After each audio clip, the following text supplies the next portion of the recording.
करके एक स्वयंतक मणि दान में दी। और वो स्वयंतक मणि ऐसी थी कि एक दिन में 8 भार सोना दिया करती थी। 8 भार, 20 तोले सोने से एक भार कहा जाता है। वो स्वयंतक मणि एक दिन में 8 भार सोना देती थी।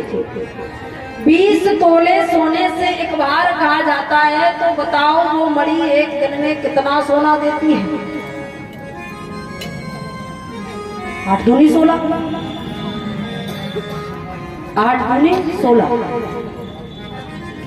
20 तोले सोने से एक भार कहते हैं। 8 भार सोना देती थी, तो 8 का दूना कर दो, 8 दूनी 16, 1 किलो 600 ग्राम।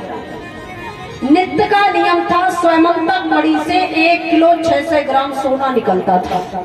ऐसी मणि थी। उस स्वयंतक मणि को उस सत्राजित ने अपने कंठ में धारण कर लिया। मणि को कंठ में धारण करने के बाद मणि में इतना प्रकाश था कि सत्राजित स्वयं भगवान सूर्य की तरह लगने लगा। मणि को कंठ में धारण करके द्वारिकापुरी में आया। द्वारिका के भक्तों ने देखा तो पहचान नहीं पाया।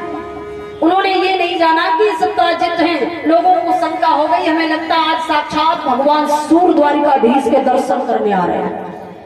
तो भगवान के कुछ भक्त थे जो दौड़ पड़े, दौड़कर भगवान श्री कृष्ण से कहा, भगवान आज तो आपके दर्शनों के लिए स्वयं भगवान सूर्य आ रहे हैं कि नारायण नमस्ते अस्तु शंकर चक्र गदाधरा दामोदरा रविंदाक्ष गोविंद है यदुनंदन। हे यदुनंदन, हे नारायण, हे शंख चक्र गदाधारी भगवान, आज आपके दर्शनों के लिए स्वयं भगवान सूर्य आ रहे हैं। जैसे ही लोगों ने कहा तो द्वारिकाधीश भगवान ने सोचा, आज भगवान सूर्य को मेरे दर्शनों की क्या आवश्यकता पड़ेगी। तब तक वो सत्राजित कंठ में मणि को धारण किए हुए द्वारिकापुरी के दिव्य दरबार में आ गया। जैसे ही दरबार में आया तो श्री द्वारिकाधीश भगवान ने देखा तो देखकर मुस्कुराने लगे। समस्त भक्तों से कहा, भक्तों ये भगवान सूर्य नहीं, ये सत्राजित है। इनके कंठ में स्वयंतक मणि है जो भगवान सूर्य ने दी है। मणि के प्रकाश के कारण ये भगवान सूर्य की तरह तेजस्वी नजर आ रही है। लोगों ने जैसे ही सुना तो कुछ लोग ये सोचने लगे, अगर ये स्वयंतक मणि भगवान श्री कृष्ण के कंठ में डाल दी जाए तो भगवान की शोभा कितनी बढ़ जाएगी। तो लोगों ने सत्राजित से कहा, सत्राजित इस मणि को भगवान सूर्य को दे दो। सत्राजित कहा, भगवान श्री कृष्ण को ये मणि दे दो, क्योंकि भगवान यहाँ के राजा हैं। राजा के कंठ में अगर ये मणि रहेगी तो भगवान की दिव्य शोभा और बढ़ जाएगी। सत्राजित ने जैसे ही सुना तो सुनते ही अत्यंत कुपित हो गया, क्रोध में आ गया। बोले, भगवान सूर्य ने मुझे ये दान में दिए हैं, मैं ये मणि द्वारिकाधीश को क्यों दे दूं। यानी सत्राजित ने वो मणि भगवान को नहीं दी। मणि को कंठ में धारण करके अपने घर चला गया। धीरे धीरे समय गुजरने लगा। समय ऐसा आया कि वो मणि नित्य का नियम था, 8 बार सोना दिया करती थी। 1 किलो 600 ग्राम सोना जिसके घर में डेली आता हुआ। अब वहां की महिमा का क्या वर्णन कर दिया जाए। धीरे धीरे समय वो आया कि सत्राजित का घर सोने से भर गया। सोना ही सोना उसके घर में आ गया। अब तो एक दिन का जिक्र हुआ, सत्राजित को ये चिंता हो गई, अगर कहीं मेरे घर में चोर आ गए तो सोना भी ले जाएंगे और मणि भी उठा ले जाएंगे। क्योंकि द्वारिका में ऐसा कोई नहीं था जो जानता ना हो कि सत्राजित के पास में स्वयंतक मणि है। इसलिए उसे चिंता हो गई कि मणि अगर मैं घर में रखूंगा तो निश्चित मेरे घर में चोरी हो जाएगी, सोना भी चला जाएगा और मणि भी चली जाएगी। एक दिन का जिक्र होगा, एक दिन सत्राजित ने उस मणि को उठाया और मणि को लेकर शिव मंदिर में गया। भगवान शंकर के मंदिर में वो मणि शिव जी के पास में स्थापित कर दी। जब मणि स्थापित कर दी, मणि का नित्य नियम था 8 बार सोना मणि से निकलता था। एक दिन वो आया कि मंदिर भी सोने से भर गया। मंदिर भी सोने से भर गया।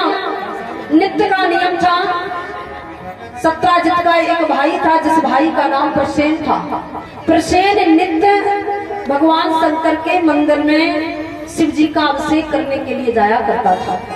एक दिन प्रसेन मंदिर में शिव हिसाब से कर रहा था कि अचानक उस मणि से सोना निकलने लगा, और जैसे ही मणि से सोना निकला तो प्रसेन ने देख लिया। प्रसेन ने जब सोना निकलते हुए देखा तो प्रसेन ने जान गया इसका मतलब है इस मणि से सोना निकलता है।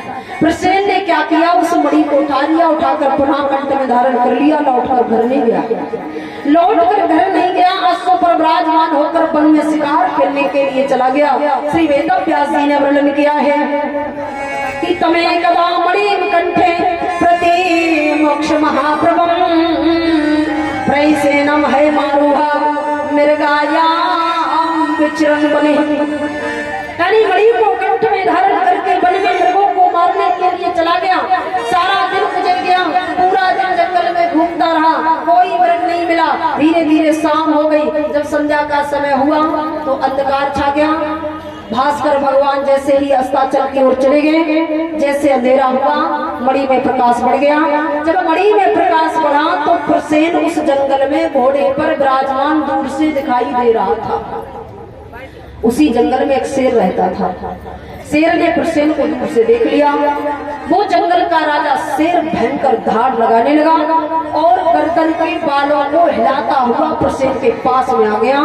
जैसे ही प्रसेन के पास में आया, प्रसेन ने हाथ में तलवार ली, शेर को मारने का प्रयास किया, पर शेर ने छलांग लगा करके राजा को घोड़े से नीचे गिरा दिया। और जैसे ही घोड़े से नीचे गिराया, प्रसेन के सीने को उस शेर ने चीर डाला और चीर कर उसकी मौत कर दी, से मार डाला। जब मार दिया, जो उसके कंठ में मणि थी, उस मणि को शेर ने अपने मुख में दबा दिया और मणि लेकर के चला गया। प्रसेन की मौत हो गई। शेर उस मणि को लेकर के वन में विचरण कर रहा था। घूमते घूमते उसी जंगल में एक रीछ रहा करते थे। एक रीछ ने शेर के मुख में मणि देखी तो रीछ ने क्या किया, शेर को जान से मार डाला और मणि थी, मणि को छीन लिया। वो रीछ उस जंगल में एक गुफा में रहा करते थे। उस गुफा के अंदर एक सुंदर भव्य भवन का निर्माण था। वो रीछ उस मणि को लेकर के गुफा के अंदर भवन में गए। भवन में एक सुंदर पालना पड़ा था। पालने में एक कन्या खेल रही थी। उस कन्या को वो मणि खेलने के लिए श्री सुखदेव जी भगवान कह रहे हैं, राजन धीरे धीरे समय गुजरने लगा। एक दिन का जिक्र हुआ, अनेक दिन हो गए, प्रसेन घर लौट कर नहीं आया। तो सत्राजित ने सोचा मेरा भाई प्रसेन स्वयंतक मणि को धारण करके बन गया था, जब से लौट कर नहीं आया, हमें लगता है द्वारिकाधीश ने मेरे भाई को जान से मार दिया है और मणि छीन ली है। सत्राजित को ये शंका हो गई। भगवान श्री कृष्ण को झूठा कलंक लग गया। झूठा